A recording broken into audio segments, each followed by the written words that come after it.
When you have a glance at the hosts of Mordor, Commander Precon, two strategies stare you in the face based on the two commanders and the supporting 99 cards. Sauron, Lord of the Rings, alongside spells like Reanimate, Living Death, and Extract from Darkness, have the beginnings of a potent reanimation style deck. Saruman, the White Hand, leads the Orc and Goblin hordes with his magical ward, but knows the best defense is a good offense with his personal Orc army that grows in strength as you cast non-creature spells. This upgrade is going to loosely hold on to those themes for Saruman, but take the lead from a couple of precon inclusions, Fiery Inscription and Gutter Snipe, to burn the whole table down. Gutter Snipe is a 2 and a red goblin shaman creature that deals 2 damage to each opponent whenever you cast an instant or sorcery. Fiery Inscription is a Tales of Middle-earth enchantment that is also 2 and a red and also deals 2 damage to each opponent whenever you cast an instant or sorcery. The ring will also tempt you when it enters the battlefield, but that is a less relevant mechanic in this build. The primary theme of the deck is to burn all your opponents down by playing creatures and enchantments that deal direct damage to them by casting spells, mostly instants and sorceries. The secondary theme is to build up your amassed orc army to trample over your opponents or dodge them altogether to finish them off.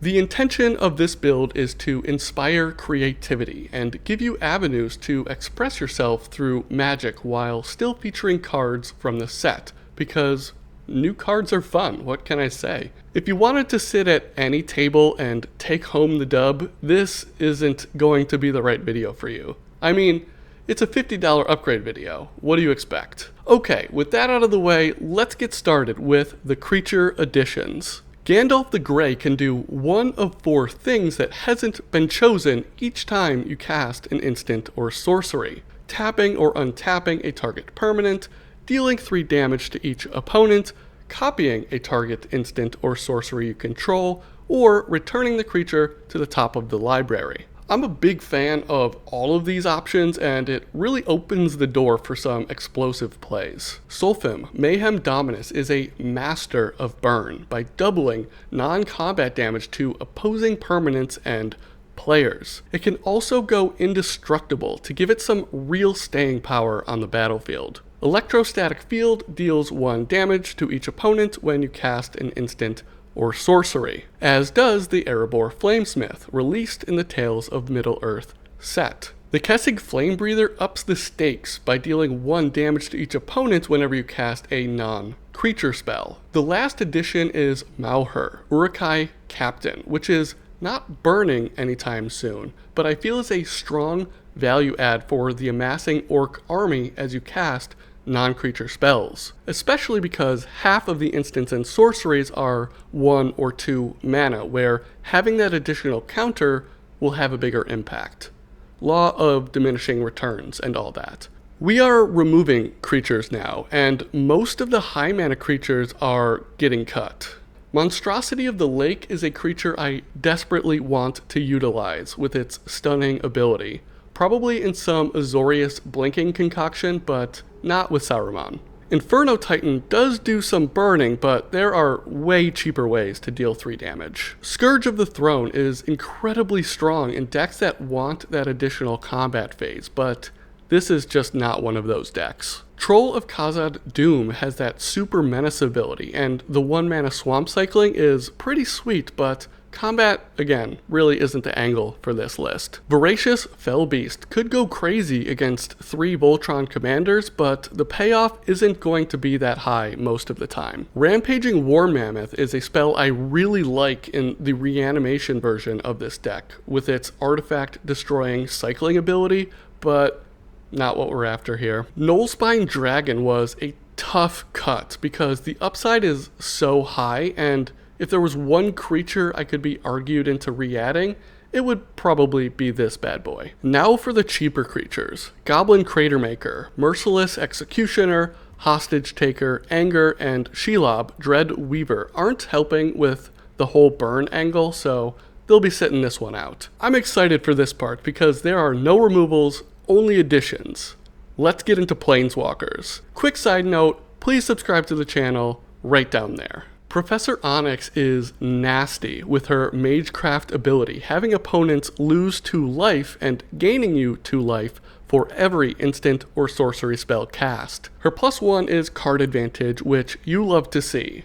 Removal of the highest power creature for each opponent is at -3, and at -8, opponents either discard a card or lose 3 life 7 times. Nicol Bolas, God Pharaoh, has everything you want. A free spell to cast from an opponent's library at +2, making your opponents exile 2 cards from hand with a +1 ability, 7 damage at -4, and probably the most one-sided board wipe in the game at -12, as every non-land permanent your opponents control get exiled. Angrath Flamechained is the final Planeswalker, and while not as powerful as the last 2, cannot be ignored. It's a disruptor, making your opponents discard a card and lose 2 life at +1.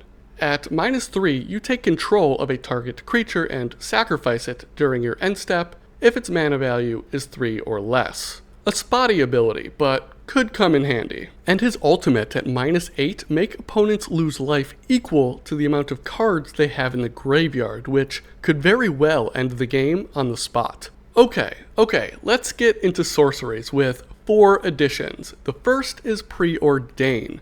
Scry 2, draw a card. Good value card draw. Sometimes it's as simple as that. Vicious Rumors is an incredibly disruptive card for 1 black, dealing 1 damage to each opponent, making each opponent discard a card and milling 1 card from the tops of their library. Treasure Cruise has the Delve ability to make it cheaper by exiling cards from the graveyard, but still getting you a huge orc army amassed through Saruman's ability. Mnemonic Deluge is the final addition and goes real hard in this deck. 9 mana is a lot, but that also means at least a 9/9 orc army. I'd recommend a high mana instant or sorcery to copy as well, like Wake the Dragon, and all of a sudden you have a 27/27 orc army and 3 6/6 flying dragons. Not to mention, if you've got burn permanents like Fiery Inscription on the battlefield, the initial casting of Deluge and the 3 castings of the copy will all trigger it. Sorceries are coming out now, starting with Summons of Saruman. I know it's got Saruman in the name, but I just don't like X mana spells when none of that mana will go towards the orc army. Languish is next. The deck has 2 more board wipes available, and with the adjustments made to our creature roster, it's likely to impact our board state much harder than it was before. Lidless Gaze is pretty good, and the flashback is nice. It's just a gamble in this deck, and I prefer the known quantity. Living Death is a fantastic card if you've got the creatures to back it up, which this iteration of the deck just doesn't. Subjugate the Hobbits is a super fun spell that will basically win you the game against token decks, but conversely could be sitting in your hand the whole game because there's only a handful of creatures that small on the battlefield. Too Greedily, Too Deep, and Extract from Darkness are the last 2, both versions of reanimation spells whose services are no longer needed. Going to go in reverse for instance by starting with the 2 removals, Forbidden Alchemy and Bitter Downfall. Without going too hard into reanimation, Forbidden Alchemy's power begins to fade, and Bitter Downfall isn't up to snuff as a single target removal spell. The additions will start with Brainstorm. It's just a really good and cheap spell that gives card advantage and lets you curate your next couple of turns. High Tide is coming in, and while it isn't the home run it can be in mono blue decks, the additional mana will be very powerful in setting up big stacks to burn your opponents down. On the subject of mana, Big Score is being added to fill your hand up with cards and set you up nicely for future turns with those treasure tokens. Flame of Anor is a Tales of Middle-earth spell that gives you 3 options of what you want to do and is doubly effective if you control a wizard, which Saruman happens to be. Display of Power is another Tales of Middle-earth spell that cannot be copied itself, but can copy any number of target sorceries or instants on a stack. This can offer some insane value, especially if Professor Onyx is on the battlefield. The last two are support for your orc army. Barge In and Timur Battle Rage. Barge In gives non-human creatures trample, which you need because that 27-27 army I was talking about earlier is not going to feel as good if it's being chump blocked by a 1/1 token creature. Timur Battle Rage gives a target creature double strike and trample if you control a creature with power 4 or more, which should come rather easily. We are closing in on the end here as we move to the artifacts. First one to be added is Thought Vessel. No hand size, add a colorless, feels freaking great. Second one to be added in is Team Pennant, which is specifically designed for creature tokens, costing 1 to play and 1 to equip to those creature tokens. The +1/+1 is nice, but the Vigilance and Trample is really what we're after to make the amassed orc army a stout defender and crushing attacker. We are removing 2 artifacts. The first is the ever-flowing Chalice. Just like Summons of Saruman, I cannot get behind spending all of the mana kicking this spell up and not getting any amassed orc army on the back end. Basalt Monolith is also getting removed. This can be a really strong mana rock and synergizes very nicely with Gandalf the Grey. It can also be a touch salty, and this deck is for more casual gaming. But by all means, keep it in there if you want to. We are adding 3 enchantments and removing 1. The first to be added is Mechanized Warfare. While not the most flavorful card, the additional damage point of red sources when they deal damage will come up big when trying to burn your opponents down. Ferocity of the Wilds is next, and is another supporting piece to make sure the amassed orc army can barrel through and hit your opponents and take down their life total. The last enchantment to be added is Price of Knowledge. This is a no maximum hand size spell, not only for you, but for every player. It gets real foul though, as it deals damage to each opponent equal to the cards they have in hand on each of their upkeeps. Because this is dealing damage and not having them lose life like many other black spells, it would trigger Sulfum, which could mean double-digit life total losses. Shiny Impetus is being removed. It's not super reliable, but I really do like Golem's form on that jump. Lands, as you know, are very quick to eat into the budget, so there aren't too many changes here. Mystic Sanctuary is going to be added. This counts as an island, taps for a blue, but comes in tapped unless you control 3 other islands. If it does come in untapped, you can put an instant or sorcery from your graveyard on top of your library. Reliquary Tower is also being added, because who wants a hand size?